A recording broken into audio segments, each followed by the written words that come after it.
atong balitang showbiz, BTS member nga si Kim Seok-jin midonar og 4 million pesos sa usa ka charity sa iyang birthday.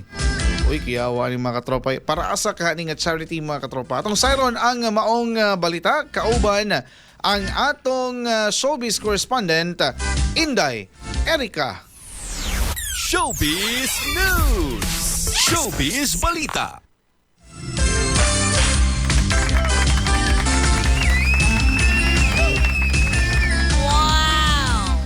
Yes, maayong adlaw nga Biyernes, paring Jess o paring Lord.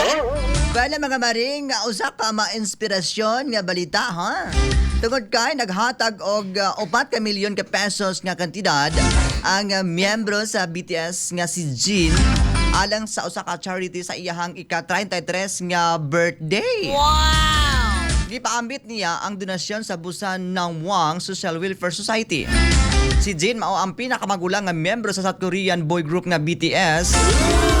Ang iyahang donasyon mohatag og dugang suporta sa mga kabos sa komunidad samtang giuna ang kaayuhan sa mga kabataan. Wow! Nagpadayag usab og dakong pasalamat og pagdayeg ang mga fans sa grupo nga nagpasigarbo sa maayong binuhatan ni Jin. May pa ni si Jin kay hitsuraan na buutan pa. Ba niya, di yun mo tabang ay.